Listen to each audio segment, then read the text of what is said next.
उन बड़ी और छोटी बादाम जैसी आंखों की जोड़ी को देखकर मेरा मूड और भी खुशनुमा हो गया। सच में घर पर एक खूबसूरत वाइफ और एक प्यारा सा बच्चा हो तो लाइफ इससे बेहतर नहीं हो सकती। ब्रेकफास्ट के बाद हमने हमेशा की तरह लिली को किंडरगार्टन छोड़ा। फिर हम दोनों ऑफिस के लिए निकल गए। ज्यादातर स्टाफ पहले ही आ चुका था और सब अपने अपने काम में बिजी थे। वोंग, शिनी और वुइंग भी जल्दी आ गए थे। वे अभी अभी एंजेला के ऑफिस से अपने कॉन्ट्रैक्ट साइन करके बाहर निकले थे। कल के मुकाबले आज उनके चेहरों की मुस्कान बिल्कुल अलग और चमकदार थी। उनमें से किसी ने कभी इमेजिन भी नहीं किया था कि किसी दिन वे वाकई ऐसी कंपनी ज्वाइन करेंगे जिसकी इतनी पहचान और चर्चा है, उस पर भी ऐसा कॉन्ट्रैक्ट साइन करना जिसके बारे में उन्होंने पहले कभी सपने में भी नहीं सोचा था। एक फ्री कॉन्ट्रैक्ट जिसमें कोई पाबंदी नहीं थी और कोई शर्त नहीं जुड़ी थी। भले ही अभी पोएटिक एंटरटेनमेंट के पास उन्हें ऑफर करने के लिए ज्यादा रिसोर्सेज नहीं थे, लेकिन हर कोई जानता था कि पोएटिक एंटरटेनमेंट का फ्यूचर बेहद शानदार है। इसकी कामयाबी की कोई लिमिट नहीं थी। सेरेना और मैं अभी ब्रेक रूम में घुसे ही थे कि मिस क्लेयर भी अंदर आ गईं। गौर करने वाली बात यह है कि मिस क्लेयर फिलहाल न सिर्फ सेरेना की मैनेजर के रूप में काम कर रही थीं, बल्कि कंपनी के ऑपरेशंस और डेवलपमेंट को भी देख रही थीं। पोएटिक एंटरटेनमेंट अभी भी ग्रो कर रहा था और जब मैनेजमेंट टैलेंट को रिक्रूट करने की बात आती थी तो मेरे स्टैंडर्ड्स काफी स्ट्रिक्ट थे। भरोसेमंद होने और स्ट्रॉन्ग कैरेक्टर के साथ साथ उनकी प्रोफेशनल काबिलियत भी टॉप टियर की होनी चाहिए थी। ऐसे लोग मिलना वाकई मुश्किल था, इसलिए मैं किसी जल्दबाजी में नहीं था। इसके अलावा कंपनी पूरी तरह से चाइनास अल्टीमेट वॉइस से जुड़ी चीजों में डूबी हुई थी और मेरे पास अभी मैनेजमेंट लेवल की हायरिंग के लिए रिक्रूट और स्क्रीन करने का समय या एनर्जी नहीं थी। Good morning miss clear. मैंने मिस क्लेयर की तरफ देखा जो पहले से ज्यादा एनर्जेटिक लग रही थी और उन्हें स्माइल के साथ ग्रीट किया।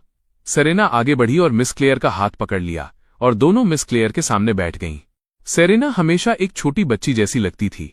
जब वे पहली बार मिले थे उसके मुकाबले अब वो कई साल छोटी लग रही थी। यहां तक कि उसके सफेद बालों को भी वापस काला डाई कर लिया गया था। उसके चेहरे पर मुस्कान अब और भी अक्सर दिखने लगी थी। सब कुछ एक बेहतर दिशा में बढ़ रहा था और इतना ही काफी था। Good morning mister James. कुछ चीजें हैं जो मुझे आपको बतानी है। टीम में एंटरटेनमेंट की क्वीन मुबाई को अर्जेंटली देश वापस बुला लिया गया है। वो पहले से ही ट्रेंडिंग चार्ट्स पर है। शांगशी एंटरटेनमेंट के किंग तीहुआ भी आज सुबह शांगशी बिल्डिंग में दिखाई दिए और दूसरी एंटरटेनमेंट कंपनियों के कई फर्स्ट ईयर आर्टिस्ट्स ने बेसिक तौर पर अपने बाकी काम साइड में रख दिए हैं। ऐसा लग रहा है जैसे हर कोई चाइनास अल्टीमेट वॉइस की तैयारी में पूरी जान लगा रहा है। चीहुआ और मुबाई ये दोनों अभी राज कर रहे रॉयल्टी की तरह हैं। उन्होंने लंबे समय से टॉप स्पॉट्स पर कब्जा कर रखा है और उनका बहुत बड़ा फैन बेस है। पिछले एक साल से एक फिल्मों की शूटिंग में बिजी था और दूसरी वर्ल्ड टूर के लिए ओवरसीज गई हुई थी। ऑनलाइन उन दोनों के बारे में चर्चा काफी कम हो गई थी, लेकिन किसी ने भी एक सेकंड के लिए भी उनके इन्फ्लुएंस पर शक नहीं किया। बस अभी देखिए, जैसे ही उन्होंने अपना चेहरा दिखाया वे ट्रेंड करने लगे। सिर्फ वही बात सब कुछ बयां कर देती है। अब उन दोनों के अचानक लौटने और अपनी अपनी कंपनियों में दिखने के साथ और दूसरी कंपनियों के फर्स्ट ईयर आर्टिस्ट्स की हाई प्रोफाइल अपीयरेंस को देखकर ऐसा लग रहा है जैसे तूफान आने से पहले सन्नाटा छा रहा है। हवा में कुछ बड़ा होने का एहसास है। कमरे का माहौल समझने वाला कोई भी व्यक्ति समझ सकता था कि इस सिचुएशन का मतलब था कि एंटरटेनमेंट वर्ल्ड की पुरानी ताकतें पोएटिक एंटरटेनमेंट के खिलाफ मोर्चा खोल रही हैं। ऑनलाइन रिएक्शंस दो तरफा बट गए थे। दोनों तरफ के फैंस ने हार मानने से मना कर दिया। इससे पहले कि मेन प्लेयर्स ने कंपटीशन शुरू भी किया होता, नेटिजन्स पहले से ही एक दूसरे के गले पड़े हुए थे। सेरेना ग्रेट है, लेकिन मेरी क्वीन मुबाई बेस्ट है। मेरी क्वीन के लिए अनकंडीशनल सपोर्ट। मैं मानता हूं कि मुबाई की स्किल असली है, लेकिन भूलिए मत, मैंने पोएटिक को नहीं भुलाया है। पोएटिक अनबीटेबल है। मुझे बस एक बात पूछने दीजिए, क्या इस इंडस्ट्री में एक भी इंसान है जो वाकई टिक सकता है? तुम मेरे चीहुआ को कहाँ रख रहे हो? मत भूलो कि चीहुआ सिर्फ एक सिंगर नहीं है, वो एक सॉन्ग राइटर भी है। क्या मेरे चीहुआ को अब पीछे हट जाना चाहिए या पोएटिक कुछ ज्यादा ही कंफर्टेबल हो गया है? ईमानदारी से कहूं तो वन ऑन वन मुझे लगता है कि जेम्स रिवर्स के अलावा पोएटिक एंटरटेनमेंट के पास वाकई कुछ नहीं है। सच बात तो यही है। एक राज करने वाला किंग और क्वीन, ये कोई हाइप नहीं है, उन्होंने इसे कमाया है। एक पोएटिक फैन होने के नाते मैं बस इतना कह सकता हूं कि पोएटिक लगे रहो। मुझे भी पोएटिक फैंस की गिनती में जोड़ लो। चाहे कुछ भी हो, मैं हमेशा उन्हें सपोर्ट करूंगा। दूसरी कंपनियों के उन फर्स्ट ईयर आर्टिस्ट्स को मत भूलिए, वे भी कोई कम नहीं है। सेरेना के बाहर पोएटिक एंटरटेनमेंट के पास आखिर और कौन है? ये मुश्किल होने वाला है। पोएटिक एंटरटेनमेंट अकेले दम पर इंडस्ट्री की हालत बदलने की कोशिश कर रहा है। ये वाकई में एक बहुत बड़ा चैलेंज है। पूरा इंटरनेट उथल पुथल में था। एंटरटेनमेंट वर्ल्ड का सबसे बड़ा तूफान इस पल से ऑफिशियली शुरू हो चुका था। यहां से ग्रैंड मुकाबला पूरी तरह से शुरू हो गया था। पोएटिक एंटरटेनमेंट के अंदर मिस क्लेयर की पूरी रिपोर्ट सुनने के बाद मेरे एक्सप्रेशन में जरा भी बदलाव नहीं आया। मेरे अंदर कुछ ऐसा था जो एकदम अटल था, जैसे कोई पहाड़ जो हवा के कितने भी तेज झोंके से न हिले। मैंने मिस क्लेयर की तरफ देखा और मुस्कुराया। अब ये और भी इंटरेस्टिंग हो गया है। इससे पहले उनमें से कोई भी सीरियसली लेने लायक नहीं था। वो विल तो बस प्योर कॉमेडी था। इस तरह के बदलाव के खिलाफ मैं सच में परेशान नहीं था। दुनिया की नींव जितनी गहरी होगी, मैं उतना ही उसका स्वागत करूंगा। दो अलग कल्चर्स की दुनिया के स्ट्रॉन्ग ओपोनेंट्स आपस में टकरा रहे हैं, इससे कैसी चिंगारी निकलेगी। सच कहूं तो मैं इसका बेसब्री से इंतजार कर रहा हूं। ये कहने के बाद मैंने पोएटिक एंटरटेनमेंट के सभी आर्टिस्ट्स को एक साथ बुलाया और कंपनी की स्थापना के बाद से पहली मीटिंग की। उस पूरी मीटिंग का सार हर इंसान के हाथ में थमाया गया एक गाना था, हर किसी के लिए एक गाना। इसने सबको पूरी तरह से हैरान कर दिया। वे चुपचाप शीट म्यूजिक को पकड़कर उसे पढ़ने लगे। वे इसे जितना आगे पढ़ रहे थे, उनकी आंखें उतनी ही चौड़ी होती जा रही थीं। ये वाकई एक बेशकीमती खजाना था। जब उन्होंने अपना सिर उठाया तो जिस तरह से वे मुझे देख रहे थे वो पूरी तरह बदल चुका था। उनकी आंखों में एक ऐसी चमक थी जैसे वे मुझे पूरा निगल जाना चाहते हों। खासकर किंग लू, लू हुइंग और शियाओ चिन। जब तक उन तीनों ने इसे पढ़ना खत्म किया, उनका दिमाग सुन्न हो चुका था। ये गाने ऐसे लग रहे थे जैसे खास तौर पर उन्हीं के लिए लिखे गए हों। लुयांग के हाथ, जिनमें शीट म्यूजिक था, कांप रहे थे। उसकी आंखों में आंसू आ गए थे। उसके हाथ में जो गाना था वैसा उसने सिर्फ अपने सपनों में देखा था।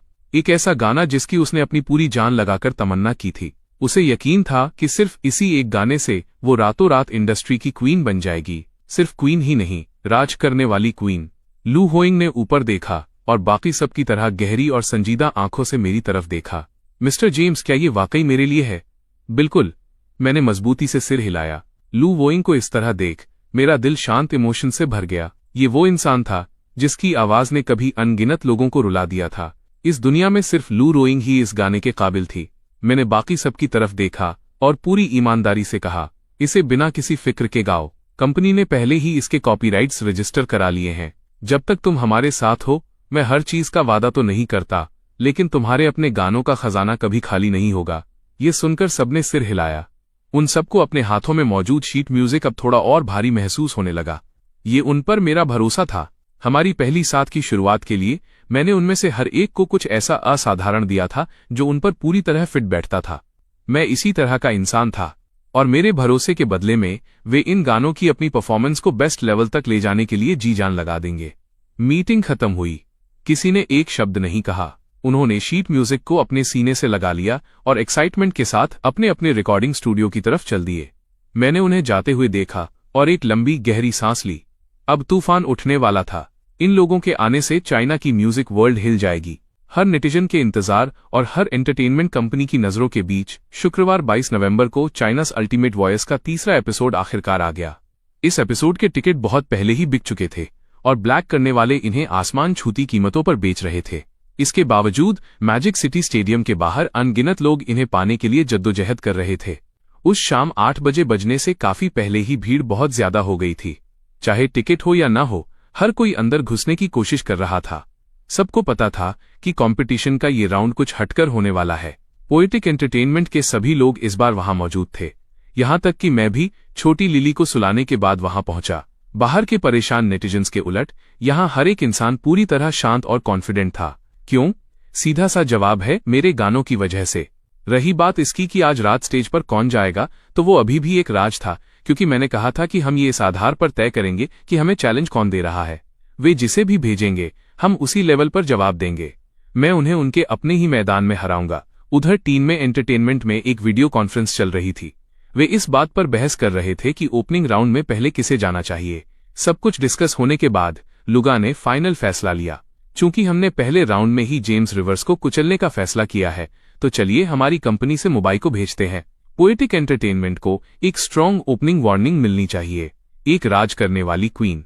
देखते हैं जेम्स रिवर्स रात के ठीक 8 बजे इसका क्या जवाब देता है। चाइनास अल्टीमेट वॉइस ऑफिशियली शुरू हो गया। इस बार ब्रॉडकास्ट नेटवर्क भी इस कंपटीशन पर पैनी नजर रख रहा था। उन्होंने प्राइम टाइम स्लॉट को तीनों स्टेज के सबसे आगे कर दिया था, जिसका मतलब था कि शाम की सबसे पहली जंग पोएटिक एंटरटेनमेंट की होगी। जैसे ही पूरी ऑडियंस अंदर आई और अपनी सीटों पर बैठ गई, मैजिक सिटी स्टेडियम के दरवाजे धीरे धीरे बंद हो गए। पूरे वेन्यू में अंधेरा छा गया। फिर अगले ही पल हवा में चाइनास अल्टीमेट वॉइस के शब्द चमक उठे और सितारों की रोशनी के बीच ओपनिंग म्यूजिक गूंज उठा। पूरे वेन्यू का माहौल एकदम जादुई और दूसरी दुनिया जैसा लग रहा था। उसी पल हर एक ऑडियंस मेंबर चीखने चिल्लाने लगा। इस अलग तरह की ओपनिंग ने वेन्यू में मौजूद हर इंसान को समझा दिया कि आने वाला कंपटीशन असाधारण होने वाला है। जिन लोगों को टिकट नहीं मिला था उन्हें अब बहुत पछतावा हो रहा था। वे बस लाइव स्ट्रीम के जरिए इस शानदार इवेंट को देख सकते थे। सितारों की रोशनी में स्टेज कैमरे ने धीरे धीरे एक अकेली आकृति को आगे बढ़ते हुए दिखाया। जैसे ही वो आकृति दिखी, भीड़ में सुनामी की तरह शोर मच गया। मुंबई लाइव स्ट्रीम की ऑडियंस भी दंग रह गई। किसी ने उम्मीद नहीं की थी कि टीम में एंटरटेनमेंट पहले ही राउंड में अपना सबसे बड़ा पत्ता खोल देगा। क्वीन मुंबई स्टेज पे आ चुकी थी। सफेद गाउन पहने क्वीन मुंबई ऐसी लग रही थी जैसे स्वर्ग से उतरी कोई परी हो। उसने भीड़ की तरफ हाथ हिलाया। उसके मासूम चेहरे पर एक शांत और सुलझी हुई मुस्कान थी, खासकर उसकी वे आंखें जो पानी की तरह नरम और खूबसूरत थीं। उनसे नजरें हटाना नामुमकिन था। 30 की उम्र पार करते ही सिर्फ वे आंखें पूरी दुनिया को अपना दीवाना बनाने के लिए काफी थीं। मुंबई स्टेज के नीचे मौजूद भीड़ तुरंत झूम उठी। शोर और तेज हो गया। जब मुंबई ने धीरे से अपने होठों पर उंगली रखी और शाह का इशारा किया, तब जाकर ऑडियंस शांत हुई। एक क्वीन के स्टेज पर कदम रखते ही पूरे वेन्यू की एनर्जी बढ़ गई थी। ऑनलाइन लाइव स्ट्रीम देख रहे लोग भी तारीफों के पुल बांध रहे थे। क्वीन ऐसी दिखती है, ये इन्फ्लुएंस असली है। मुंबई बहुत खूबसूरत है, मुझे प्यार हो गया है। सच कहूं तो सेरेना और मुंबई एक ही लेवल पर हैं। बस फर्क इतना है कि एक शादीशुदा है और बच्चा है और दूसरी नहीं। वहां वाकई कोई मुकाबला ही नहीं है। लेकिन सेरेना के पति जेम्स रिवर्स हैं। मैं उन दोनों को पसंद करता हूं। अगर कोई और होता तो शायद कंपटीशन होता ही नहीं, चाहे वो शादीशुदा हो या नहीं। इसके अलावा स्किल ही सब कुछ है। मुंबई के मुकाबले सेरेना अभी थोड़ी नई है। उन दोनों ने अलग अलग समय पर डेब्यू किया था। सेरेना को थोड़ा और वक्त दीजिए और वो भी अगली क्वीन होगी। मुंबई के आने से ईमानदारी से कहूं तो मुझे नहीं पता कि क्या कहूं। तुलना की जाए तो पोएटिक एंटरटेनमेंट की तरफ ऐसा कोई नहीं दिखता जो उनका मुकाबला कर सके। खैर छोड़ो, बस म्यूजिक सुनते हैं। मुंबई की पहुंच और इन्फ्लुएंस को देखते हुए बैकस्टेज होते हुए भी मैं खुद को गौर करने से नहीं रोक सका। आखिर एक क्वीन तो क्वीन ही होती है। किसी भी दुनिया में एक किंग या क्वीन का दबदबा निर्विवाद रूप से ताकतवर होता है। पोएटिक एंटरटेनमेंट के पास भले ही अभी कोई क्वीन न हो, लेकिन मेरे पास कोई ऐसा था जो क्वीन बनने से बस एक कदम दूर था। और मेरा मानना था कि आज रात पोएटिक एंटरटेनमेंट एक राज करने वाली क्वीन को जन्म देगा। वुइंग, इस बार तुम्हारी बारी है। मैंने मुस्कुराते हुए लू वुइंग की तरफ देखा। लू वुइंग एक पल के लिए ठिठकी, फिर उसकी नजरें थमी और उसने मजबूती से सिर हिलाया। ठीक है, पोएटिक एंटरटेनमेंट की तरफ से लाइनअप तय हो चुका था। स्टेज पर वापस मुंबई ने अपनी खूबसूरत बादाम जैसी आंखें झपकाईं, जिससे भीड़ से एक और लहर उठी। बड़ी स्क्रीन पर आज रात के गाने का टाइटल दिखा, रेमिनिस रेमिनिस। थोड़ा उदास करने वाला म्यूजिक शुरू हुआ और ऑडियंस तुरंत खामोश हो गई। कई लोगों ने अपनी आंखें बंद कर लीं और धुन को खुद को यादों में ले जाने दिया। ये एक भावुक और दिल को छू लेने वाला बैलेड था। स्टेज पर मुंबई ने अपने इमोशंस को संभाला और अपनी पकड़ बना ली। जब मुंबई ने पूरा गाना खत्म किया तो उसने एक लंबी और गहरी सांस ली, खुद को उस दुनिया से बाहर निकाला जिसमें वो गाना उसे ले गया था। फिर वह स्टेज के नीचे मौजूद फैंस की तरफ मुड़ी जो अपनी ग्लो स्टिक्स लहरा रहे थे और झुककर उनका अभिवादन किया। वो पीछे हटी और धीरे धीरे बैकस्टेज की ओर चल दी।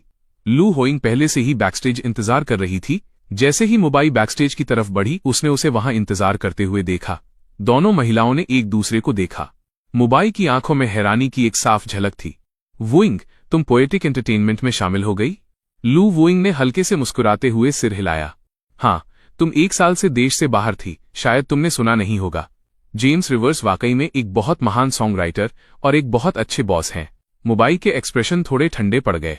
वो और लू वुइंग एक दूसरे को सालों से जानती थीं और ये पहली बार था जब उसने लू वुइंग को इतनी खुलकर किसी की तारीफ करते सुना था। तो फिर मैं तुमसे ज्यादा बातें नहीं करूंगी, अब मेरी बारी है जाने की। शुभकामनाएं। सामने स्टेज की लाइटें फिर से जल चुकी थीं। लू वुइंग ने एक आखिरी बात कही और तेजी से स्टेज की तरफ बढ़ गई। मुंबई खुद को संभालते हुए वापस पलटी और लू वुइंग को जाते हुए देखने लगी। उन दोनों ने लगभग एक ही समय पर डेब्यू किया था। वो अच्छी तरह जानती थी कि लू वुइंग के पास सिर्फ एक ही चीज की कमी थी, वो एक गाना जो वाकई उसका अपना हो। एक बार वो मिल जाए तो वो भी क्वीन की लिस्ट में शामिल हो सकती थी। अर्जेंटली वापस बुलाए जाने के बाद उसे थोड़ा बहुत अंदाजा हो गया था कि क्या चल रहा है। जब मेरी बात आती थी तो वो क्यूरियस भी थी और वाकई तारीफ करने वाली भी। उस तरह के टैलेंट वाला इंसान किसी की भी तारीफ का हकदार था। लेकिन टीम में एंटरटेनमेंट ने उसे शुरुआत दी थी और यही वजह थी कि क्वीन बनने के बाद भी वो टीम में एंटरटेनमेंट के साथ ही रही। लुगा पर्सनली कैसा भी इंसान हो, टीम में एंटरटेनमेंट शुरू से उसके साथ था। जब उसके पास कुछ नहीं था तब उसे रिसोर्सेज दिए और उसे वो बनाया जो वो आज है। वो ऐसी इंसान नहीं थी जो एहसान भूल जाए। जहां तक एंटरटेनमेंट वर्ल्ड की मौजूदा हालत की बात है, वो इसे अच्छी तरह समझती थी, लेकिन इसे बदलने के लिए वो वाकई कुछ नहीं कर सकती थी। और वैसे भी क्या हर किसी ने इसी तरह के माहौल से लड़कर अपना रास्ता नहीं बनाया था? इसलिए यहाँ कुछ भी सही या गलत नहीं था, बस समय बदल रहा था। मेरी मौजूदगी शायद बदलते युग के उन मोड़ में से एक थी। अगर मैंने आगे बढ़ने की हिम्मत की थी तो मेरे पास सब कुछ झेलने के लिए पर्याप्त ताकत होनी ही चाहिए थी। मोबाइल ने ये सब बहुत साफ तौर पर देख लिया था। लू होइंग धीरे धीरे स्टेज पर आई और जैसे ही वो दिखाई दी, भीड़ में हैरानी की लहर दौड़ गई। ऑडियंस को उम्मीद नहीं थी कि पोएटिक एंटरटेनमेंट की तरफ से वो आएगी। सिर्फ ऑडियंस ही नहीं, उस वक्त टीम में एंटरटेनमेंट के कॉन्फ्रेंस रूम में भी सन्नाटा पसर गया। उनके चेहरों की मुस्कान वहीं जम गई। हर कोई यकीन न करते हुए बड़ी स्क्रीन को घूर रहा था। जो वे देख रहे थे उसे एक्सेप्ट नहीं कर पा रहे थे। लू वोइंग एक ऐसी आर्टिस्ट जो कभी मोबाइल के बराबर खड़ी थी। अगर उसे वो एक गाना न मिला होता जो वाकई उसका अपना था, तो वो बहुत पहले ही क्वीन बन गई होती। खासकर लुगा, उसके हाथ में मौजूद चाय का कप इस वक्त कांप रहा था। लू वोइंग कितनी खतरनाक हो सकती है, ये उससे बेहतर कोई नहीं समझता था। टीम में एंटरटेनमेंट के चेयरमैन ने उस समय मोबाइल को उससे आगे रखने के लिए भारी भरकम पैसा खर्च किया था, अनगिनत टॉप सॉन्ग राइटर्स को बुलाया था, और आखिर में बमुश्किल एक ऐसा गाना मिल पाया जिसने मोबाइल को क्वीन की पोजीशन तक पहुंचाया।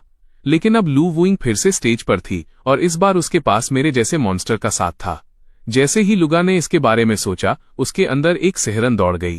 कुछ ही पल पहले वो जीत के प्रति पूरी तरह आश्वस्त महसूस कर रहा था और अब उसका दिल पूरी तरह से घबराहट में डूब गया था।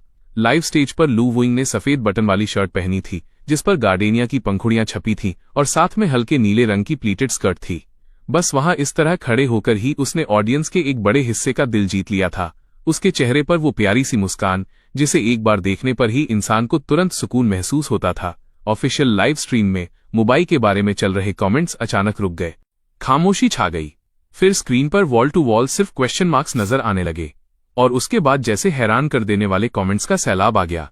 उस पल हर एक देखने वाला और भी ज्यादा एक्साइटेड हो गया। लू वोइंग, दोस्तों, वो एरा वाकई वापस आ रहा है। अभी मैं जो फील कर रहा हूं उसके लिए मेरे पास शब्द नहीं है। जो भी उस दौर में जिया है उसकी आंखों में इस वक्त पक्का आंसू होंगे। लू वोइंग ने वाकई पोएटिक एंटरटेनमेंट ज्वाइन कर लिया है। मैंने कभी इसे इमेजिन करने की हिम्मत भी नहीं की थी। दोस्तों, आगे जो होने वाला है मैं उसे लेकर और भी ज्यादा एक्साइटेड हो रहा हूं। इतनी उत्साही भीड़ का सामना करते हुए लू वोइंग लगभग सुन्न महसूस कर रही थी। उसे इस तरह के स्टेज पर खड़े हुए बहुत लंबा समय हो गया था। पिछले 2 सालों से वो उसे गाने की तलाश में थी और अब आखिरकार उसने उसे पा लिया था। उसी पल म्यूजिक शुरू हुआ। पूरी ऑडियंस ने एक पल में शोर मचाना बंद कर दिया। वे बिल्कुल खामोशी से सुनने लगे। स्टेज के ऊपर बड़ी स्क्रीन पर गाने का टाइटल दिखाई दिया, लेटर लेटर। म्यूजिक के साथ बहते हुए लू वोइंग ने एक गहरी सांस ली और माइक्रोफोन उठाया। ऑडियंस का हर एक मेंबर, जैसे उन्होंने ये गाना पहले भी सुना हो, खुद को साथ गाने से रोक नहीं पाया। यहां तक कि लाइव स्ट्रीम देख रहे लोग भी, चाहे वे टीवी के सामने हों या हाथ में फोन पकड़े हों, अनजाने में ही धीरे धीरे साथ गुनगुनाने लगे। जो साफ तौर पर सिर्फ एक कंपटीशन था, वो लू वोइंग के सोलो कॉन्सर्ट में बदल गया था, जहां पूरा हाउस एक साथ गा रहा था। ऑडियंस ने इसे सिर्फ एक बार सुना था, कुछ ने तो पूरा सुना भी नहीं था। फिर भी वे स्टेज पर परफॉर्मर के साथ सुर से सुर मिला पा रहे थे और हर नोट को अपनी मेमोरी से गा रहे थे। ये देखकर कंपटीशन में हिस्सा ले रहे हर आर्टिस्ट का दिल भर आया। उनके मन में एक गहरी जलन भी थी और साथ ही लू वोइंग के लिए बेहद खुशी भी। इस तरह का पल वो सीन था जिसका सपना वे सभी देखते थे। ये वो चीज थी जिसका पीछा हर आर्टिस्ट अपनी पूरी लाइफ करता है। भला ऐसा कौन सा सिंगर होगा जो इस तरह के गाने की चाहत न रखे। इस तरह के ग्लोरी वाले एक पल को पाने के लिए पूरे वेन्यू में सबकी मिली जुली आवाजें गूंज रही थीं। आज की रात कोई पछतावा नहीं था। टीम में एंटरटेनमेंट के कॉन्फ्रेंस रूम के अंदर माहौल एकदम ठंडा पड़ चुका था। हर कोई लुगा के पीले पड़े चेहरे को देख रहा था और किसी की भी तेज सांस लेने की हिम्मत नहीं हो रही थी। पूरे कमरे में सिर्फ बड़ी स्क्रीन पर चल रहे उस फुल हाउस सिंगलोंग की आवाज गूंज रही थी। लुगा स्क्रीन पर दिख रहे उस मंजर को खाली और सूनी आंखों से घूर रहा था। एक कंपटीशन को इस तरह के माहौल में बदल देना, ऐसा लगता था कि दुनिया में मेरे लिखे गाने के अलावा कोई और गाना ऐसा नहीं कर सकता। चेयरमैन लुगा, ये सिर्फ एक राउंड है, इसे इतना दिल पर लेने की जरूरत नहीं है। हमें उनके टैलेंट के बारे में पहले से पता था। हमारी स्ट्रैटेजी कभी भी सिर्फ इस एक राउंड पर टिकी नहीं थी। इसलिए अपना दिमाग शांत रखिए। और वैसे भी रिजल्ट अभी तय नहीं हुआ है ना? मोबाइल के पास अभी भी चांस है। उसका गाना भी किसी से कम नहीं है। यह टिन शिंशी था जिसने आखिरकार शांति तोड़ी। उसके चेहरे पर शांति थी। अगर उसने मेरे टैलेंट को इतनी साफ तौर पर नहीं समझा होता तो उसने मुझे पिछली बार इतनी आसानी से वहां से बाहर नहीं जाने दिया होता। लुगा ने एक लंबी और गहरी सांस ली। उसे मानना पड़ा कि वो वाकई विचलित हो गया था। उसने मेरे लिए अपने मन में इज्जत का लेवल बार बार बढ़ाया था, फिर भी हकीकत यही साबित कर रही थी कि उसने अभी भी जेम्स रिवर्स को उतना क्रेडिट नहीं दिया था जिसका वो हकदार था। जिसे उसने एक तरफा जीत समझा था, उसे बिना किसी बड़े ड्रामे के शांति से खत्म कर दिया गया था। ठीक है, रिजल्ट का इंतजार करते हैं। अगर मुंबई हारती है तो हम तब डिस्कस करेंगे कि अगले 2 राउंड्स के लिए किसे आगे आना चाहिए, स्टेज पर किसे जाना चाहिए। उस पल मैजिक सिटी स्टेडियम में फुल हाउस सिंगलोंग खत्म हो चुका था। अब बस ऑडियंस के हाथ धुन के साथ धीरे धीरे लहरा रहे थे। उनकी आंखों में गहरी भावनाएं थीं और वे स्टेज की ओर देख रहे थे, लू वुइंग की तरफ, जिसकी आंखों से आंसू बह रहे थे। लू वुइंग उस पल में शब्दों से परे भावुक थी। एक सिंगर के तौर पर स्टेज पर खड़े होकर ऐसे पल का गवाह बनना, उसने अपनी लाइफ बिना किसी पछतावे के जी ली थी। म्यूजिक अभी भी बज रहा था। लू वुइंग ने अपने दिल की धड़कनों को संभालने की कोशिश की। खुद को इकट्ठा करते हुए उसने अपने चेहरे पर एक प्यारी सी मुस्कान वापस लाई। जैसे ही म्यूजिक खत्म हुआ, उसने आखिरी सुरों को पूरा किया। नीचे से तालियों की गूंज बिजली की कड़कड़ाहट की तरह उठी। भीड़ का शोर और चीखें वेन्यू के हर कोने में भर गईं। एक पल में लू वुइंग ने माइक्रोफोन पकड़ा और गहरा झुककर अभिवादन किया। आप सभी का शुक्रिया। ये कहने के बाद उसने अपना सिर उठाया, खुद को संभाला और शोर मचाती भीड़ के बीच धीरे धीरे स्टेज से नीचे उतर गई। बैकस्टेज मुंबई अभी तक गई नहीं थी। उसने एक उलझे हुए भाव के साथ लू वुइंग की तरफ देखा और एक पल बाद कहा, बधाई हो वुइंग, आज रात के बाद तुम एक क्वीन हो। लू वुइंग अभी भी उस गाने की दुनिया से पूरी तरह बाहर नहीं आई थी। उसने अपनी आंखों के कोनों से आंसू पहुंचे। मुंबई, मैंने आखिरकार सच में यह गाना पा लिया। पोएटिक एंटरटेनमेंट आना, जेम्स रिवर्स से मिलना, और अब यहां खड़े होकर मैं आखिरकार समझ गई हूं, सब कुछ किस्मत में लिखा था। जैसे ही वो बोली, लू वुइंग के चेहरे की मुस्कान और चौड़ी होती गई, जो खिले हुए फूल की तरह चमकदार थी। ये गाना हमेशा यहीं था, बस मेरा इंतजार कर रहा था। मुझे खुशी है कि मैंने हार नहीं मानी। लू वुइंग की बातें सुनकर मुंबई एक पल के लिए ठिठक गईं। फिर उसने अपने होठों को हल्के से दबाया और उसकी आंखों में जिज्ञासा की एक झलक दिखी। वो मुझसे कभी नहीं मिली थी, उसने सिर्फ दूसरों के जरिए मेरे बारे में सुना था और मुझे ऑनलाइन देखा था। लेकिन ऐसा लग रहा था कि जो कोई भी मेरे बारे में बात करता था, चाहे वो मेरा कॉम्पिटिटर हो या दोस्त, पहली चीज जिसे वे बिना किसी अपवाद के मानते थे वो मेरा टैलेंट था। और आज रात उसने अपनी आंखों से वो सब देखा था।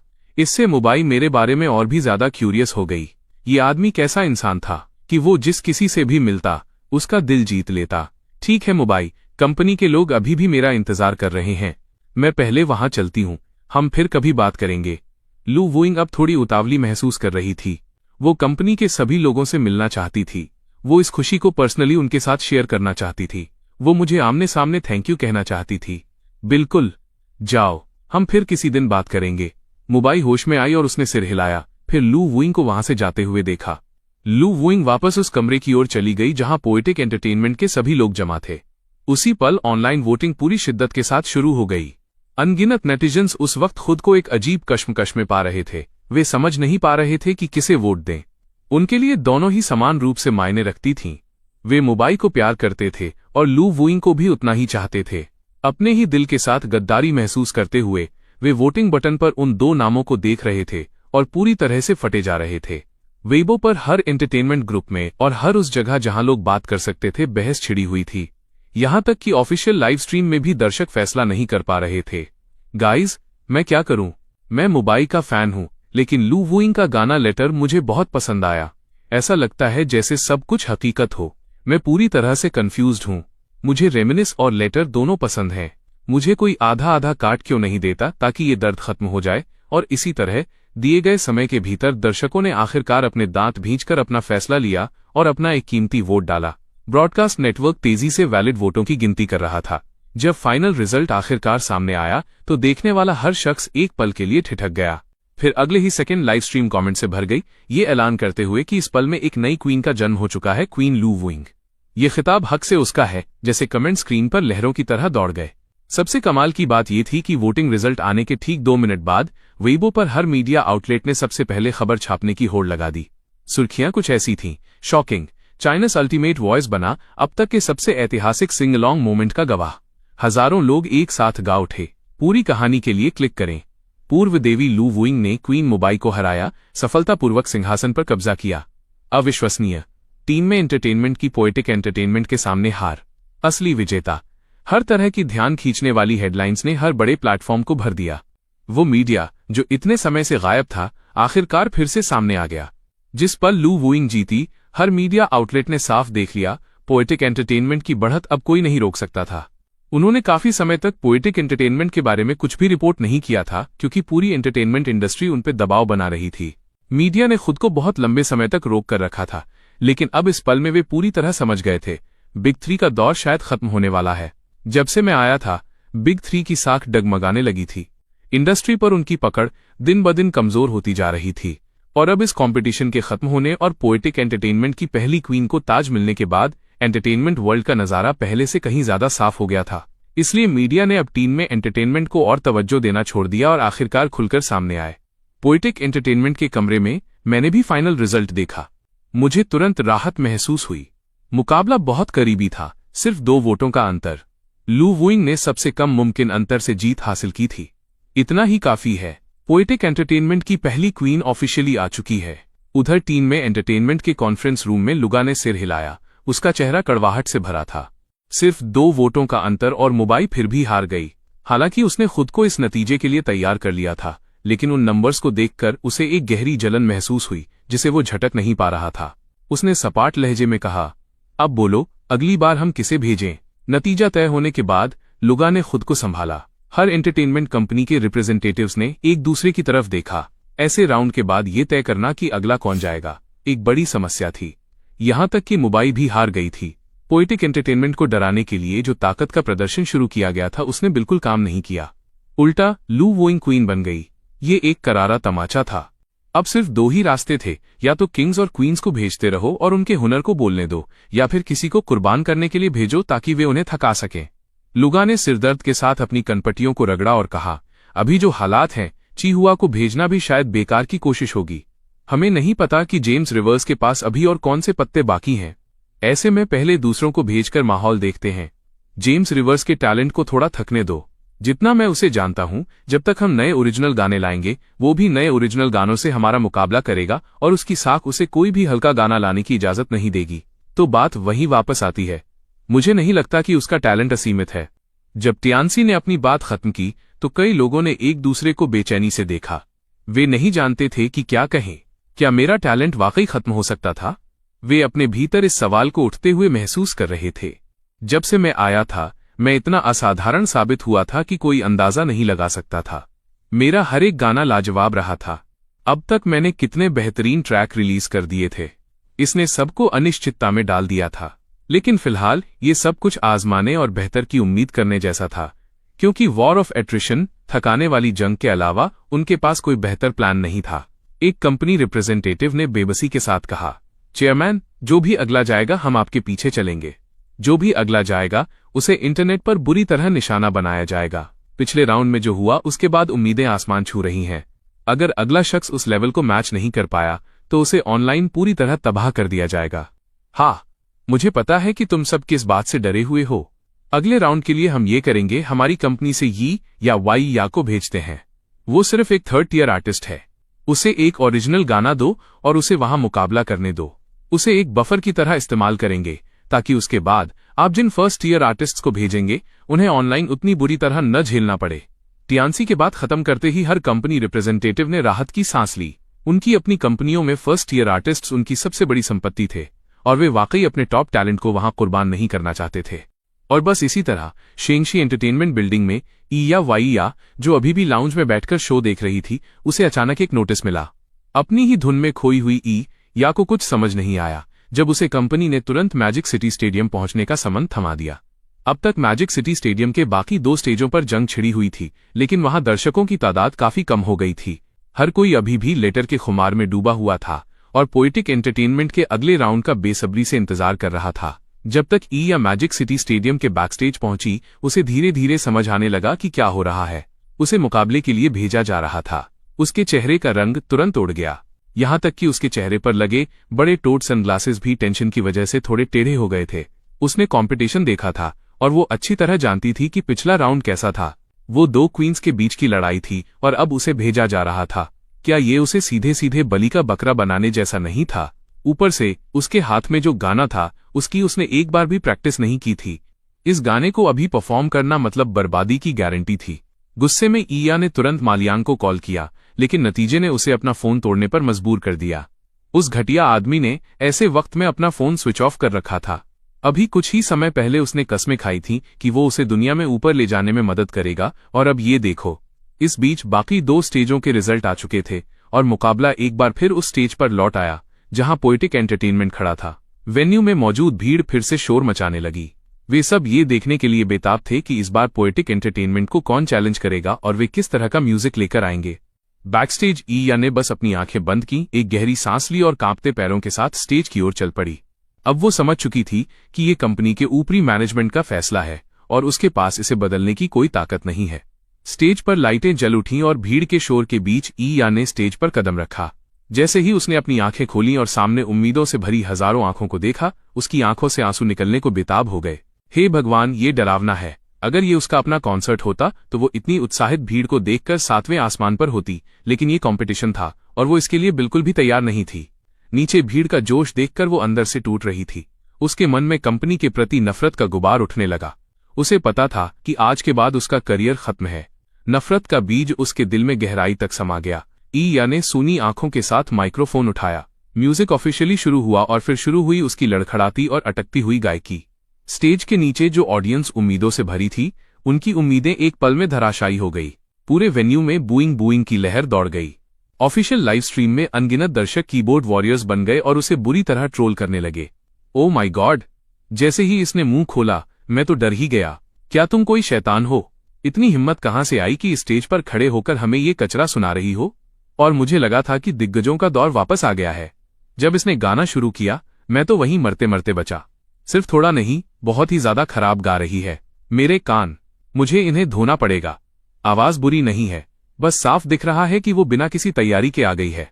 एंटरटेनमेंट वर्ल्ड ने अपनी पूरी गरिमा खो दी है। इसे सुनना नामुमकिन है। दोस्तों, मैं अपनी गर्लफ्रेंड के साथ कुछ क्वालिटी टाइम बिताने जा रहा हूं। मैं 3 मिनट में वापस आऊंगा जब पोएटिक एंटरटेनमेंट स्टेज पर आएगा। भाई जाग जाओ, तुम 3 मिनट भी नहीं टिक पाओगे। कमेंट्स में उसका जमकर मजाक उड़ाया जा रहा था। वेन्यू में हूटिंग रुकने का नाम नहीं ले रही थी, लेकिन स्टेज पर वो एक बेजान रूह की तरह गाए जा रही थी। गाना खत्म होने से बहुत पहले ही उसका दिल मर चुका था। बैकस्टेज पोएटिक एंटरटेनमेंट की टीम ये सब हैरान होकर देख रही थी। उसने पूरी तरह हार मान ली है। माया की भौहें तन गईं। मुझे यकीन नहीं होता कि ये एंटरटेनमेंट कंपनियां इतनी बेशर्म हो सकती हैं। क्या ये सीधे तौर पर किसी का करियर तबाह करना नहीं है? मिया अन्युन ने स्टेज पर ईया को देखा और एक ठंडी आह भरी। उसे देखकर उसे ऐसा लगा जैसे वो अपने ही उस मुस्तकबिल की झलक देख रही हो जो उसका होता अगर वो शेंगशी एंटरटेनमेंट में रुक जाती। कैपिटल पूंजीवाद ऐसा ही होता है, हमेशा लोगों को पूरा निगल जाता है और पीछे कुछ नहीं छोड़ता। हूटिंग और शोर शराबे के बीच गाना खत्म हुआ। ईया बिना किसी भाव के स्टेज से उतर गई। मेरी आंखें सिकुड़ गईं। मुझे महसूस हुआ कि उन लोगों ने जो किया वो आर्टिस्ट्स और खुद म्यूजिक की बेइज्जती थी। मिया अन्युन, ये राउंड तुम्हारा है। उन्हें दिखाओ कि असली म्यूजिक क्या होता है। उन्हें बताओ कि म्यूजिक के प्रति सही नजरिया क्या है। ठीक है। मिया अन्युन ने सिर हिलाया और स्टेज की तरफ कदम बढ़ाए। उस पल जब वो और ईया एक दूसरे के पास से गुजरी, ईया के चेहरे पर कोई भाव नहीं था और मिया अन्युन के चेहरे पर भी कोई भाव नहीं था। दोनों ने एक दूसरे की तरफ देखा तक नहीं। फिर भी उन दोनों के दिलों में एक साथ एक तेज हलचल हुई। दोस्तों, मैं वापस आ गया। क्या पोएटिक एंटरटेनमेंट अभी तक नहीं आया? ऊपर वाले भाई, अभी 3 मिनट भी नहीं हुए। 3 मिनट? 3 मिनट में कुछ फर्क नहीं पड़ता। खुद को संभाल लो। मैं सोच रहा हूं कि पोएटिक एंटरटेनमेंट इस बार कौन सा गाना लाएगा। चलो भाई, जल्दी स्टेज पर आओ।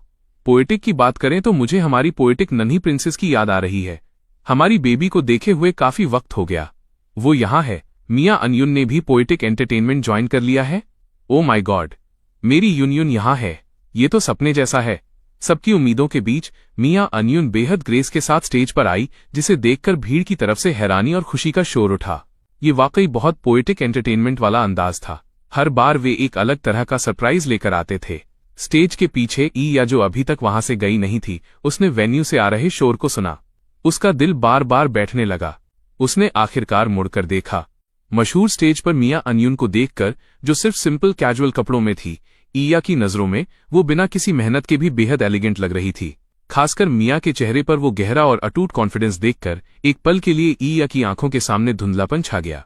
उसने अपनी नजरें फेर लीं और फिर देखने की हिम्मत नहीं जुटा पाई। उसे डर था कि वो चमक उसके दिल को चीर देगी।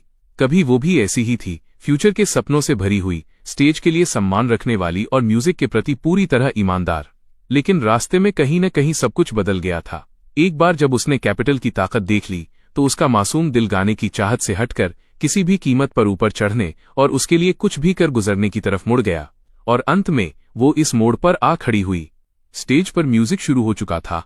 सिर्फ इंट्रो की उस खूबसूरत धुन से ही ईया समझ गई थी कि ये एक और लाजवाब गाना है, लेकिन अब इन सब चीजों का उससे कोई लेना देना नहीं था। आज की रात के बाद म्यूजिक वर्ल्ड में उसके लिए कोई जगह नहीं बचने वाली थी। ईया ने अपने सनग्लासेस उतारे। उसकी आंखों से दो खामोश आंसू धीरे से ढलक गए। एक पल बाद उसने वापस अपने चश्मे पहने, अपनी ठुड्डी ऊपर उठाई और अपने चेहरे पर एक ऐसा संकल्प लेकर जो पहले कभी नहीं दिखा था, वहां से मुड़कर चली गई। स्टेज पर मिया अन्युन का दिल भी उतना ही बेचैन था। अभी जब वो और ईया एक दूसरे के पास से गुजरी थीं, तो उसे अपने डेब्यू के शुरुआती दिन याद आ गए। तब जिस ईया को वो जानती थी वो बिल्कुल उसी की तरह थी, एक प्यारी मुस्कान वाली जवान लड़की जिसका म्यूजिक के लिए प्यार मिया से कम नहीं था। लेकिन अब वे दोनों बिल्कुल अलग रास्तों पर निकल चुकी थीं। ये एंटरटेनमेंट वर्ल्ड रंगाई के उस बड़े मटके की तरह है जिसमें इंसान को पहचानना मुश्किल हो जाता है। म्यूजिक शुरू होते ही मिया होश में आई। उसकी आंखों में पहले से कहीं ज्यादा मजबूती थी। अब वो भी उस मटके से बाहर निकल चुकी थी। सेरेना से मिलना, मुझसे मिलना और पोएटिक एंटरटेनमेंट से जुड़ना, ये उसकी खुशकिस्मती थी। और अब वो आने वाले हर गाने को अपनी पूरी जान लगाकर गाएगी। स्टेज के ऊपर बड़ी स्क्रीन पर गाने का टाइटल आ चुका था। एक और ओरिजिनल गाना, पोएटिक का एक और मास्टरपीस। ऑडियंस म्यूजिक के साथ झूम रही थी और अपनी ग्लो स्टिक्स लहरा रही थी। कुछ लोग तो रिदम के साथ अपनी पूरी बॉडी हिला रहे थे। हर चेहरा उम्मीद से भरा था। इस गाने ने सुनने वाले हर शख्स को ये समझा दिया कि आज की रात वाकई एक खूबसूरत तबाही की रात थी। इस समझ की कीमत एक ऐसा दर्द था जो कभी पूरी तरह खत्म नहीं होगा। जिन्होंने वाकई प्यार किया और उसे खोया है वही जान सकते थे कि ये गाना क्या कह रहा है। किसी को गहराई से चाहने के बाद उसे छोड़ना कौन बर्दाश्त कर सकता है, लेकिन जिसे थामा न जा सके उसे कभी पकड़ा नहीं जा सकता। आखिर में आप बस मुस्कुरा सकते हैं और उसे आजाद कर सकते हैं। स्टेज पर गायकी जारी थी और कोई नहीं जानता था कि इसी वक्त ईया ने मीडिया और पुलिस से कांटेक्ट कर लिया था और सबूतों का एक सेट उन्हें सौंप दिया था। ईया जानती थी कि उसका फ्यूचर खत्म हो चुका है। चूंकि सब कुछ खत्म हो ही गया था तो वो अंत से पहले पागलपन का एक आखिरी पल जीना चाहती थी। इसे उन फैसलों का प्रायश्चित कह लीजिए जो उसने इन सालों में लिए थे। ईया जानती थी कि एक बार ये चीजें सामने आ गईं तो उसकी अपनी हालत और भी खराब हो जाएगी, लेकिन उसे कोई पछतावा नहीं था। वो शेंगशी एंटरटेनमेंट को भी अपने साथ नीचे खींचने वाली थी। शेंगशी एंटरटेनमेंट ने उसके साथ यही कर्ज रखा था।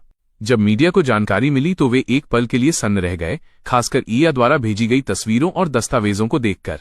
वे शब्दों से परे हिल गए थे। ये बहुत बड़ी खबर थी। वे तुरंत ईया की लोकेशन की तरफ भागे। ईया ने अपने सनग्लासेस उतार दिए थे। वो अपने तैयार किए हुए कमरे में बिल्कुल शांत बैठी थी। जब सारा मीडिया वहां पहुंच गया तो वो आखिरकार धीरे से बोली, चूंकि आप सब यहाँ हैं तो मैं शुरू करती हूँ। जैसा कि आप देख सकते हैं, शेंगशी एंटरटेनमेंट के कुछ सीनियर लोग, खासकर बोर्ड मेंबर मालियांग, अपनी पोजीशन का फायदा उठाकर ईया पर अनस्पोकन रूल्स थोप रहे हैं। जैसे ही वो बोली, मीडिया ने एक एक शब्द रिकॉर्ड किया। हर कैमरा ईया पर टिका था। उसके मुंह से निकलने वाला हर नाम एंटरटेनमेंट वर्ल्ड का जाना माना और सम्मानित नाम था। सिर्फ अनस्पोकन रूल्स ही नहीं, बल्कि कंपनी के फंड्स का गबन, टैक्स चोरी और कई अन्य खुलासे भी थे। रिपोर्टर्स के हाथ कांप रहे थे। जब तक पुलिस आई और ईया को ले गई, तब तक मीडिया ने एक गहरी सांस ली और अपने हाथों में मौजूद रिकॉर्ड्स, तस्वीरों, दस्तावेजों और वीडियो को अविश्वसनीय नजरों से देखा। बाकी आरोप सही हैं या गलत, ये वेरीफाई होना बाकी था, लेकिन अनस्पोकन रूल्स वाला हिस्सा शक से परे था, क्योंकि ईया ने जो वीडियो दिया था उसमें शेंगशी एंटरटेनमेंट के बोर्ड मेंबर मालियांग और उनके साथ जुड़ी हर गंदी हरकत साफ तौर पर दर्ज थी। एंटरटेनमेंट वर्ल्ड के लिए ये एक बहुत बड़ी घटना थी। इस बार शेंगशी एंटरटेनमेंट की परतें एक एक करके उधड़ने वाली थीं। पुलिस के जाने के बाद मीडिया भी तेजी से वहां से निकल गया। उन्हें ये खबर तुरंत पब्लिश करनी थी। यह बेशकीमती ट्रैफिक था। मीडिया अभी अपने ऑफिस वापस जा ही रहा था कि शेंगशी एंटरटेनमेंट में टिया शिनशी का सेक्रेटरी दौड़ता हुआ ऑफिस के अंदर आया। टिया शिनशी, जो अपनी वीडियो कॉन्फ्रेंस के बीच में था, उसने माथे पर बल डालकर ऊपर देखा। अगले ही पल सेक्रेटरी ने झुककर उसके कान में कुछ कहा। टिया का चेहरा पूरी तरह बदल गया। उसने कॉल पर मौजूद लोगों से तुरंत माफी मांगी और कॉन्फ्रेंस खत्म कर दी। वो फिर से कहो, ईया, उसकी हिम्मत कैसे हुई ऐसा कुछ करने की? टिया शिनशी की आंखें फटी की फटी रह गईं। चेयरमैन टिया, ये कन्फर्म है। अभी एक रिपोर्टर ने हमें वेरीफाई करने के लिए मैसेज भेजा है। 10 मिनट से भी कम समय में हर मीडिया आउटलेट इसे पब्लिश कर देगा और ईया को पुलिस पहले ही ले जा चुकी है। सेक्रेटरी ने दोबारा पुष्टि की, फिर रिपोर्टर द्वारा भेजी गई फाइल ली और उसे टिया शिंशी के सामने रख दिया। टिया शिंशी ने झपट्टा मारकर फाइल उठाई और बड़ी बेचैनी और घबराहट भरी आंखों से उसे पढ़ने लगा। लेकिन वो जितना आगे पढ़ता गया, उसके चेहरे के भाव उतने ही बिगड़ते गए। उसने कभी नहीं सोचा था कि ये औरत इतनी दुस्साहसी होगी। सब कुछ होने के बाद टिया शिंशी ने ईया की बदले की भावना को कम आंका था। उसे ये भी उम्मीद नहीं थी कि उसका बदला इतनी जल्दी आएगा, इतनी निर्णायक। वो अपनी साख और अपना नाम पूरी तरह से दांव पर लगाने को तैयार थी, खुद को आग में झोंककर सबको अपने साथ ले डूबने के लिए। सारी फाइल्स पढ़ने के बाद टिया ने डेस्क पर अपनी उंगलियों से एक अजीब सी लय में दस्तक दी। एक पल के बाद उसकी आंखों में एक ठंडा संकल्प दिखाई दिया। इस वक्त एकमात्र रास्ता नुकसान को कम से कम करना था। अनस्पोकन रूल्स, अघोषित नियमों का मुद्दा संभालना उतना मुश्किल नहीं होगा। जो भी इसमें शामिल है उसे नौकरी से निकालो और मामला दबाने के लिए पैसे दो। इसका एकमात्र परिणाम यह होगा कि कंपनी की साख को बड़ा झटका लगेगा। लेकिन टैक्स चोरी और बाकी सब चीजों के लिए उसे तेजी से कदम उठाने थे और ये सुनिश्चित करना था कि उस लिस्ट में शामिल हर कोई अपना मुंह पूरी तरह बंद रखे। ये तय करते ही टिया शिंशी ने तुरंत एक्शन लिया। सबको सूचित करो। कॉन्फ्रेंस रूम में अभी के अभी। सेक्रेटरी ने सिर हिलाया और तेजी से वहां से चला गया, टिया शिंशी को उसके ऑफिस में छोड़ते हुए, जो अब बड़ी सावधानी से इस स्थिति पर विचार कर रहा था। Magic city stadium. कॉम्पिटिशन अभी भी जारी था। मिया अन्युन ने अपना गाना खत्म किया और गर्मजोशी भरी तालियों की गूंज के बीच धीरे धीरे स्टेज से नीचे उतरी। इस राउंड का नतीजा कभी शक के घेरे में था ही नहीं। मिया अन्युन ने भारी अंतर से जीत हासिल की थी और ज्यादातर नेटिजन्स को लगा कि सिर्फ इस एक गाने के आधार पर मिया अन्युन को थर्ड टियर आर्टिस्ट कहना पूरी तरह से गलत है। वो कम से कम सेकंड टियर पर थी या शायद फर्स्ट टियर में जगह बनाने की कोशिश कर रही थी। ये टॉपिक अभी शुरू ही हुआ था कि इंटरनेट पर अचानक बहस छिड़ गई कि सेरेना को असल में किस श्रेणी में रखा जाना चाहिए। पूरा कमेंट सेक्शन अब करवट बदलने लगा था। मैंने अभी ऑनलाइन चेक किया, सेरेना को अभी भी थर्ड टियर आर्टिस्ट बताया जा रहा है। यह वाकई बेतुका है। एक थर्ड टियर आर्टिस्ट जिसके एल्बम नए गानों के चार्ट के टॉप 10 पर राज करते हैं। मैं तो कहूंगा कि सेरेना एक इन्फिनिट टियर, अनंत श्रेणी की आर्टिस्ट है। उसके पीछे जेम्स रिवर्स है, वह उसके लिए कभी भी गाना निकाल सकता है। अगला गाना जो वो उसके लिए लिखेगा शायद उसे सीधे क्वीन बना दे। क्वीन बनना इतना आसान नहीं है। आपको कम से कम एक हाउसफुल कॉन्सर्ट की जरूरत होती है। लू वोइंग और मुबाई को देखो, उनमें से हर एक ने कई कॉन्सर्ट किए हैं। उसका हुनर तो है, लेकिन उसका ट्रैक रिकॉर्ड अभी उतना गहरा नहीं है, इसलिए वो अभी भी इन्फिनिट टियर है, किसी भी तय सांचे में फिट नहीं बैठती। जब नेटिजन्स इन सब बातों पर बहस कर रहे थे, कंपटीशन की तीसरी लड़ाई शुरू हो चुकी थी। इस राउंड का चैलेंजर एक मध्यम दर्जे की एंटरटेनमेंट कंपनी से आया था, एक फर्स्ट टियर आर्टिस्ट जो अपना एक और नया ओरिजिनल गाना लेकर आया था। ये फर्स्ट ईयर आर्टिस्ट काफी ज्यादा शांत और संयमित था, कम से कम वो तैयारी के साथ आया था। उसकी अपनी लोकप्रियता भी अच्छी थी, इसलिए ऑडियंस ने उसका स्वागत किया। वो स्टेज पर टूटा नहीं। जब गाना खत्म हुआ तो उसने झुककर सबका शुक्रिया अदा किया और गरिमा के साथ बाहर निकल गया। वो अपने दिल में अच्छी तरह जानता था कि वो सिर्फ एक मोहरा, कैनन फॉडर था। और वाकई पूरे वेन्यू के शोर और उत्साह के बीच पोएटिक एंटरटेनमेंट की सेरेना ने एक बार फिर स्टेज संभाला। फिर से एक ओरिजिनल, फिर से एक नया गाना। अब तक ऑडियंस मेरे टैलेंट की कुछ हद तक आदी हो चुकी थी, जैसे कि ये सब कुदरती हो, लेकिन उनका उत्साह जरा भी कम नहीं हुआ था। पूरा वेन्यू पोएटिक और सेरेना के नाम से गूंज रहा था। म्यूजिक शुरू होने के बाद ही वेन्यू धीरे धीरे शांत हुआ।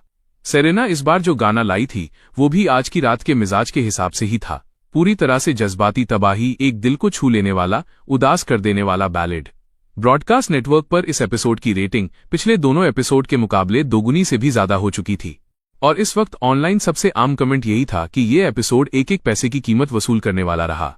चाहे वो शुरुआत में दो क्वींस हों या उनके बाद मिया अन्युन और सेरेना, या उनके बीच आया वो फर्स्ट ईयर आर्टिस्ट स्टेज पर लाया गया हर एक नया गाना टॉप क्लास था और हर परफॉर्मर ने उन गानों को बिना किसी गलती के पेश किया, जिससे ऑडियंस का हर सदस्य पूरी तरह संतुष्ट हो गया।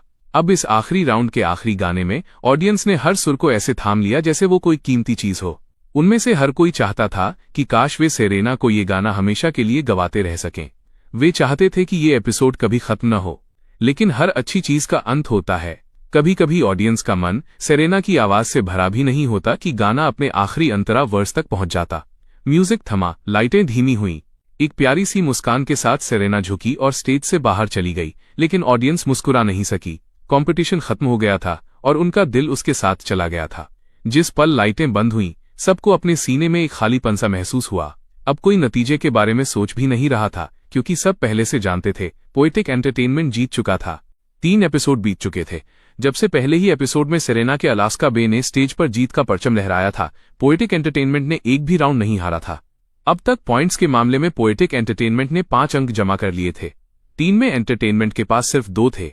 वॉर ऑफ एट्रिशन, थका देने वाली जंग में भी टीम में एंटरटेनमेंट छठे एपिसोड से पहले पलटवार नहीं कर सकता था, और अगर वे छठा एपिसोड भी हार गए तो वे पूरी तरह बाहर हो जाएंगे और साल के लिए अपना बिग 3 का खिताब खो देंगे। टीम में एंटरटेनमेंट के लिए समय खत्म हो रहा था, लेकिन टीम में एंटरटेनमेंट ने कोई बयान जारी नहीं किया था। कोई नहीं जानता था कि लुगा क्या सोच रहा है। चाइनास अल्टीमेट वॉइस का तीसरा एपिसोड ऑफिशियली खत्म घोषित कर दिया गया। सब बाहर निकल गए। जो दर्शक अभी भी और सुनना चाहते थे वे डॉइन, डूइन और वीबो पर चले गए, और इस वक्त डॉइन और वेबो पर हर कोना उन नए गानों के वीडियो से भरा हुआ था। नेटिजन्स ने वीडियो देखे और म्यूजिक सुना, और उन्हें अचानक ऐसा महसूस हुआ जैसे वे वक्त में पीछे चले गए हों, वापस उस दौर में जब दिग्गजों के बीच मुकाबला होता था। और फिर भी इस बार हालांकि इसे दिग्गजों की जंग कहा जा सकता था, लेकिन ये दिग्गज लगभग पूरी तरह से पोएटिक एंटरटेनमेंट से ही थे। लू वुइंग, सेरेना, मिया अनयुन, यहां तक कि फन शाओशाओ और यिशुहान के ड्रिफ्टिंग नॉर्थ को भी खोदकर निकाला गया और दोबारा शेयर किया गया। मुंबई को छोड़कर हर नाम पोएटिक एंटरटेनमेंट से था। चाइनास अल्टीमेट वॉइस को अपनी ताकत के दम पर पोएटिक एंटरटेनमेंट के एक प्राइवेट शोकेस में बदल दिया गया था। और जब नेटिजन्स अभी भी उन गानों की दुनिया में पूरी तरह खोए हुए थे, खुद को वहां से निकाल नहीं पा रहे थे, तभी मीडिया इंटरव्यू के एक के बाद एक वीडियो अब इंटरनेट पर तेजी से फैलने लगे। ये वीडियो बिजली की रफ्तार से ट्रेंडिंग चार्ट पर छा गए। ज्यादातर नेटिजन्स उस वक्त अभी भी खुशी खुशी उन नए गानों के वीडियो देख रहे थे जो आज ही रिलीज हुए थे, लेकिन फिर स्क्रॉल करते करते अचानक उनका सामना इन मीडिया वीडियो से हुआ और पूरा इंटरनेट जैसे फट पड़ा। ओ माय गॉड, ये बहुत बड़ी खबर है। इसे मुझसे छिपाने की कोशिश मत करो, मुझे इसे ध्यान से पढ़ने दो। शेंगशी एंटरटेनमेंट तो गया काम से। ऐसा नहीं हो सकता। आखिर ये कौन सा साल चल रहा है और वे अभी भी ये अनस्पोकन रूल्स वाला घटिया काम कर रहे हैं। इस वीडियो की सेंसरशिप देखकर मेरा सिर घूम रहा है। जिन लोगों का शोषण किया गया उनमें से एक तो वो सेलिब्रिटी है जिसे मैं कभी पसंद करता था। मैं यकीन नहीं कर सकता पर्दे पर उनकी छवि कितनी साफ सुथरी और अच्छी थी। ये इंडस्ट्री कितनी डार्क है। ये एंटरटेनमेंट वर्ल्ड है। या ने इसका पर्दाफाश किया। उसके साथ वाकई बहुत बुरा हुआ। पहले उसका शोषण किया गया और फिर उसे कैनन फॉडर बलि का बकरा बनाकर फेंक दिया गया। शेंगशी एंटरटेनमेंट वाले पक्का पागल हो गए हैं। सच है, या वाकई थोड़ी दया की पात्र है। ऊपर वाले कमेंट से सहमत हूं, लेकिन एक बेबस इंसान का अपना एक नफरत भरा पहलू भी होता है। उसने जो भी चुनाव किए वे आखिर में उसके अपने ही थे। जैसे जैसे मीडिया ने अपनी राय दी, जैसे जैसे हर वीडियो पर लाइक्स और शेयर्स बढ़ते गए, ट्रेंडिंग चार्ट पल भर में इसी कहानी से भर गया। अनस्पोकन रूल्स, एक ऐसी चीज जिससे हर कोई नफरत करता था और जिसकी निंदा करता था, अब हर नेटिजन के देखने के लिए बिल्कुल साफ तौर पर सामने आ चुकी थी। शेंगशी एंटरटेनमेंट का ऑफिशियल वेबो अकाउंट तुरंत यूजर्स से भर गया। उनमें से ज्यादातर लोग तो तमाशा देखने आए थे, लेकिन एक हिस्सा मालियांग और अन्य बेनकाब किए गए अधिकारियों की निंदा करने के लिए गुस्से में वहां पहुंचा था, क्योंकि उनके पसंदीदा आइडल्स भी उन लोगों में शामिल थे जिनका शोषण हुआ था। और इस वक्त मैं और बाकी लोग पहले ही कार में बैठकर डैंग की ओर जा रहे थे। उन्होंने भी स्वाभाविक रूप से वे सभी वीडियो देखे थे। साथ ही कलाकारों के तौर पर इस तरह की चीज को सामने आते देखना उन सभी को एक गहरी और कड़वी चुभन दे गया। एंटरटेनमेंट वर्ल्ड बहुत धुंधला है। इस तरह की चीजें हमेशा से रही हैं। बस किसी ने उम्मीद नहीं की थी कि या वाकई इस तरह सब कुछ उड़ा देगी। जैसे ही ये बाहर आया उसका भविष्य पूरी तरह खत्म हो गया, फुना ने भारी मन से कहा। उसने इस इंडस्ट्री के निचले स्तर पर बहुत समय बिताया था। उसने ऐसी कहानियां दूसरों से कहीं ज्यादा सुनी थीं। मिया अनयुन ने भी अंदर ही अंदर एक ठंडी आह भरी। एक ऐसे माहौल में, एंटरटेनमेंट वर्ल्ड जैसे माहौल में भला कितने लोग अपनी असल पहचान को बचाकर रख पाते हैं। ओ भाई, ये देखो, एक और बड़ी खबर आई है, और इस बार तो अधिकारियों ने खुद दखल दिया है। यिहान, जो बिना रुके स्क्रॉल किए जा रहा था, अचानक चिल्लाया और अपना फोन ऊपर उठा लिया। हर कोई तुरंत फिर से अपने फोन की ओर मुड़ा और वे जितना पढ़ते गए उनके चेहरे के भाव उतने ही बदलते गए। ये वाकई बहुत बड़ी घटना है। अब कानून का शिकंजा कसने वाला है।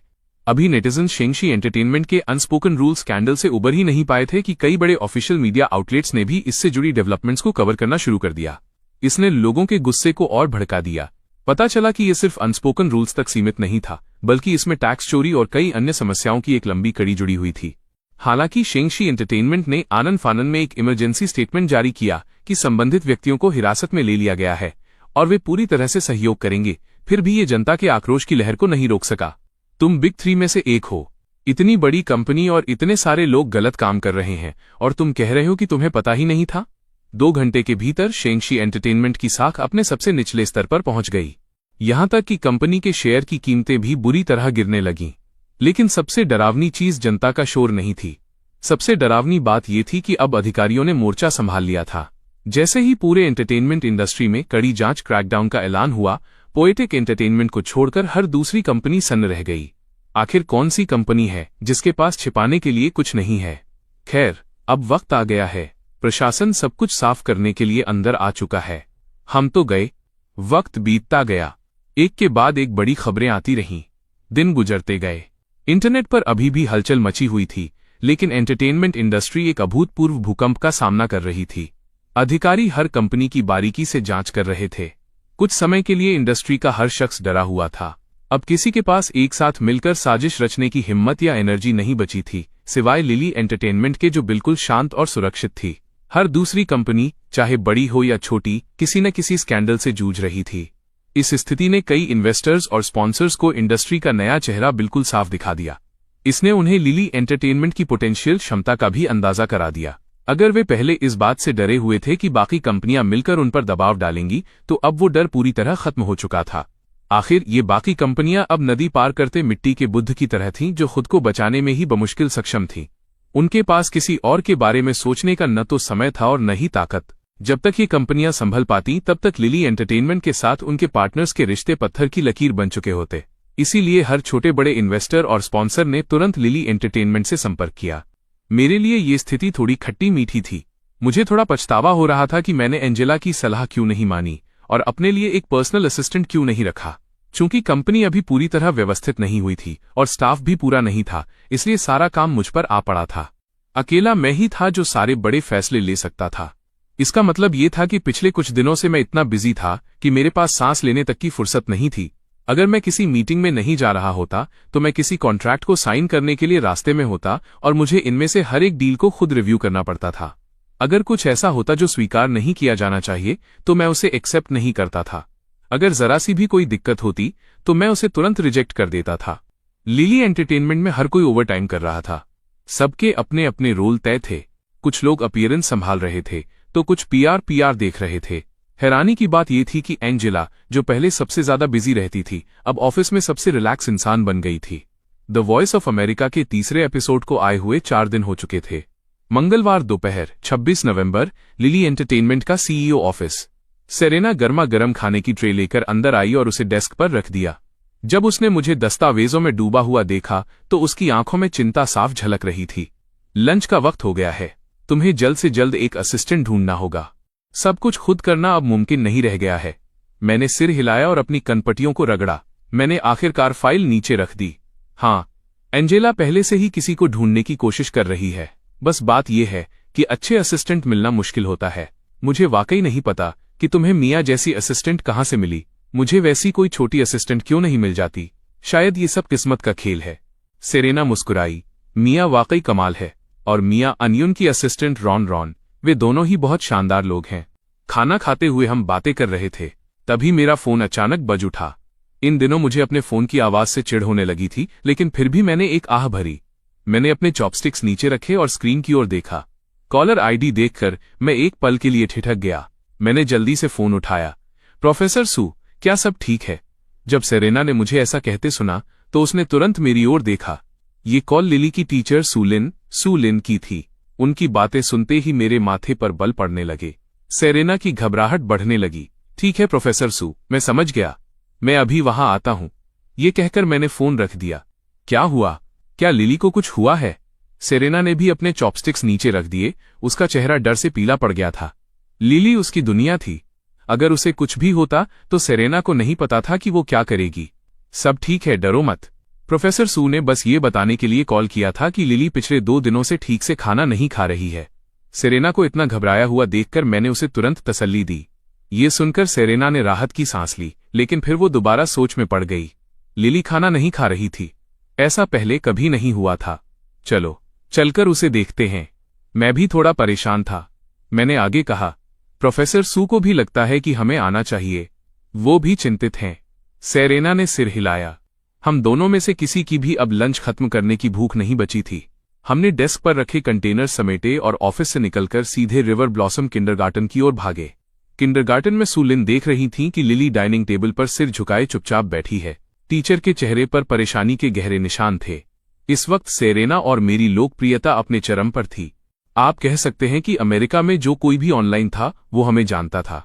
चूंकि हमारी बेटी होने के नाते लिली रिवर ब्लॉसम किंडरगार्टन की स्टार थी। हर कोई इस सलीकेदार नन्ही बच्ची को बहुत प्यार करता था, लेकिन पता नहीं क्यों पिछले 2 दिनों से इस नन्ही जान ने खाना पीना छोड़ दिया था। सू लिन ने उसे मनाने की कितनी ही कोशिशें की, पर वो बस 2 छोटे निवाले लेती और फिर सिर झुकाकर चुपचाप बैठ जाती। किसी को नहीं पता था कि उसके उस छोटे से दिमाग में क्या चल रहा है, पर सू लिन को एक एहसास था कि समस्या शायद उसके पेरेंट्स की तरफ से ही है। मैं और सेरेना हड़बड़ी में वहां पहुंचे। दूर से ही हमने देखा कि नन्ही लिली बिल्कुल स्थिर बैठी है। सू लिन उसके पास थी और अभी भी बड़े धैर्य के साथ उसे खिलाने की कोशिश कर रही थीं। बाकी सभी बच्चे अपना लंच खत्म कर चुके थे और अपनी झपकी नैप शुरू कर रहे थे। प्रोफेसर सू, मुझे बहुत खेद है। लिली वाकई आपको बहुत परेशान कर रही है। जैसे ही हम पास पहुंचे, मैंने सबसे पहले सू लिन से माफी मांगी। फिर मैंने घुटनों के बल बैठकर लिली को गोद में उठा लिया। लिली, पिछले कुछ दिनों से क्या हो रहा है? तुम अपनी टीचर की बात क्यों नहीं मान रही हो? जो बच्चे बात नहीं मानते वे शरारती कहलाते हैं, तुम्हें पता है ना? जब लिली ने हमें आते देखा तो उसकी बड़ी बड़ी आंखों में चमक आ गई। जैसे ही मैंने उसे उठाया, उसने अपनी बाहें मेरी गर्दन के चारों ओर लपेट लीं और मुझे छोड़ने को तैयार नहीं थी। अपनी बेटी को सुरक्षित और ठीक देखकर सेरेना के दिल को थोड़ा सुकून तो मिला, लेकिन फिर उसके माथे पर बल पड़ गए और उसकी आंखों में गुस्सा साफ झलकने लगा। परेशानी की कोई बात नहीं है, ये हमारी जिम्मेदारी है। मुझे बुरा लग रहा है कि मैं उसकी बेहतर देखभाल नहीं कर पाई। मिस्टर रिवर्स, अच्छा हुआ कि आप यहाँ आ गए। वो आमतौर पर बहुत अच्छी बच्ची है, बस पिछले कुछ दिनों से उसके मन में कुछ चल रहा है और वो मुझसे इस बारे में बात करने को तैयार नहीं है। आपको उससे और ज्यादा बात करनी चाहिए। अब मैं बाकी बच्चों को देखने जाती हूँ। हमें देखकर सू लिन ने भी राहत की सांस ली। उन्होंने जल्दी जल्दी अपनी बात कही। उनकी राय में जब कोई बच्चा कुछ छुपाता है तो वो आमतौर पर उसके माता पिता की वजह से होता है। कई लोग सोचते हैं कि बच्चों को बातचीत की जरूरत नहीं होती, पर यह सच नहीं है, क्योंकि बहुत से छोटे बच्चे अपने विचारों को सही ढंग से व्यक्त करना नहीं जानते। इसीलिए उन्हें अपने माता पिता के मार्गदर्शन और स्वस्थ बातचीत की जरूरत होती है। ठीक है प्रोफेसर सू, आपकी कड़ी मेहनत के लिए शुक्रिया। हम उससे ठीक से बात करेंगे। सेरेना ने जल्दी से सिर हिलाया। उसका चेहरा शर्मिंदगी से लाल हो रहा था। सू लिन ने सिर हिलाया और डाइनिंग एरिया से चली गईं। अब स्कूल के कैफेटेरिया में हम तीनों ही बचे थे। मैं लिली को गोद में लिए हुए बैठ गया और मेज पर रखे उस खाने को देखने लगा जिसे सिर्फ 2 बार छुआ गया था। मैंने धीरे से पूछा, लिली, डैडी को बताओ कि तुम अपना लंच क्यों नहीं खा रही हो? लिली ने अपने होंठ भींच लिए और कुछ नहीं कहा। उसके हाथ अभी भी मेरी गर्दन के चारों ओर मजबूती से लिपटे हुए थे। जब मैंने उसे इस अंदाज में देखा तो मैं मुस्कुराए बिना नहीं रह सका। वो और सेरेना बिल्कुल एक ही सांचे में ढले थे, क्योंकि जब भी सेरेना के मन में कुछ होता था तो वो भी अनजाने में अपने होंठ इसी तरह भींच लेती थी। तुम खाना क्यों नहीं खा रही हो? इससे पहले कि मैं कुछ और कह पाता, सेरेना बोल पड़ी। उसकी आवाज में एक अजीब सी सख्ती थी जो आमतौर पर नहीं होती। इससे तो मैं भी थोड़ा चौंक गया। मैंने ऊपर देखा और अनजाने में थोड़ा पीछे हट गया। सेरेना को वाकई गुस्से में देखना दुर्लभ था। वो ऐसी लग रही थी जिससे कोई पंगा नहीं लेना चाहेगा। मेरी गोद में दुबकी हुई लिली ने भी अपना सिर झुका लिया। उसने अपना सिर झुका लिया और अपना चेहरा मेरे सीने में छिपा लिया। लेकिन एक पल बाद सेरेना ने उस नन्ही जान को अपनी गोद में उठा लिया। मैं कुछ कहना चाहता था, लेकिन उसने मेरी तरफ ऐसी नजर से देखा कि मैं आज्ञाकारी बच्चे की तरह चुपचाप बैठ गया। मैं खुद को बार बार यही समझाता रहा, पेरेंटिंग का सबसे जरूरी नियम यह है कि जब बच्चों को अनुशासित करने की बात आए तो चाहे कोई भी पेरेंट सजा दे रहा हो, दूसरे को कभी भी उसके बीच में नहीं आना चाहिए। सेरेना ने लिली को मेरी बाहों से ऊपर उठाया। वो नन्ही लड़की टेबल के पास खड़ी बेहद दयनीय लग रही थी। उसकी बड़ी बड़ी आंखों में आंसू भरे हुए थे। ऐसा लग रहा था कि वो किसी भी पल रोना शुरू कर देगी, लेकिन सेरेना का चेहरा सख्त बना रहा। तुम खाना क्यों नहीं खा रही हो? क्या मैंने तुम्हें नहीं बताया था कि खाना बर्बाद करना बुरी बात है? अपना हाथ आगे करो। जैसे ही सेरेना ने ये कहा, लिली इतनी डर गई कि उसका छोटा सा शरीर कांपने लगा। आंसू आखिरकार उसके गालों पर लुढ़क आए। उसके भींचे हुए नन्हे होंठ कांपने लगे। उसने मेरी अपने डैडी की तरफ एक नजर डाली, लेकिन मैंने अपनी आंखें नीचे झुकाए रखीं। अपनी प्यारी बेटी से नजरें मिलाने की हिम्मत नहीं जुटा सका। हालांकि मेरा दिल उसके लिए बैठा जा रहा था, लेकिन मैं जानता था कि मैं इस वक्त सेरेना के खिलाफ नहीं जा सकता। ये देखकर कि डैडी से कोई मदद नहीं मिलने वाली, लिली ने आखिरकार अपना छोटा सा कांपता हुआ हाथ आगे बढ़ाया। अगले ही पल सेरेना की हथेली उस नन्हे हाथ पर पड़ी। उस आवाज ने मेरे दिल को झकझोर दिया। मुझे उसके लिए बहुत बुरा लग रहा था। ये पहली बार था जब लिली को उसकी मां ने मारा था। उसका नन्हा मुंह और भी उतर गया और आंसू अब उसकी आंखों से बह रहे थे। पहले खाना खाओ। सेरेना ने उसे 1-2 बार और हल्की चपत लगाई। फिर वो घुटनों के बल बैठी, लिली को उसकी छोटी कुर्सी पर वापस बिठाया और हुक्म दिया। लिली ने आखिरकार अपने चॉपस्टिक्स उठाए। सेरेना की सख्त नजरों के सामने उसने खाना अपने मुंह में भरना शुरू कर दिया। अपने आंसुओं को पीते हुए उसने कुछ ही देर में आखिरी निवाला भी खत्म कर लिया। तभी मैंने जल्दी से उस छोटी सी बच्ची को अपनी बाहों में खींच लिया। मैंने धीरे से उसके चेहरे से आंसू पोंछे। बस, मैंने उसे धैर्य से दिलासा दिया। अब जब तुमने लंच खत्म कर लिया है तो मम्मा अब गुस्सा नहीं है। चलो डैडी को बताओ, तुम पिछले 2 दिनों से खाना क्यों नहीं खा रही थी? ईशान, क्योंकि मैं चाहती थी कि मम्मा और डैडी मेरे साथ ज्यादा वक्त बिताएं। लिली अभी भी सिसक रही थी। उसकी उंगलियां घबराहट में अपने कपड़ों के निचले हिस्से को मरोड़ रही थीं। उसने नीचे देखा और एक छोटी सहमी हुई आवाज में बात की। जब मैंने ये सुना तो मैं सन्न रह गया। मुझे लगा कि मैं समझ गया। लिली को नहीं पता था कि अपनी बात कैसे कहे, इसलिए उसने ये तरीका अपनाया ताकि सेरेना और मैं उस पर ज्यादा ध्यान दें। पीछे मुड़कर देखें तो जब से कंपनी का काम बढ़ा है, हम वाकई इस नन्ही जान का ठीक से ख्याल नहीं रख पा रहे हैं। हाल ही में सेरेना और मैं सुबह जल्दी निकल जाते हैं और रात को देर से घर आते हैं। हम उसे बस तभी देख पाते थे जब उसे स्कूल छोड़ने जाते या रात को उसे सुलाते वक्त। मैं गहरी सोच में डूब गया। अचानक मुझे लगा कि मैंने एक गलती की है, बहुत बड़ी गलती। कंपनी शुरू करने का मेरा असली मकसद सेरेना और लिली को एक बेहतर जिंदगी देना और उन्हें खुश करना था। लेकिन अब मैं काम में इतना दब गया था कि मैं अपने असली मकसद के बिल्कुल खिलाफ जा रहा था। सेरेना भी खुद को कसूरवार महसूस कर रही थी। उसने अपने होंठ काटे और मेरी तरफ देखा। मैंने ऊपर देखा और उसकी नजरों से नजरें मिलाईं।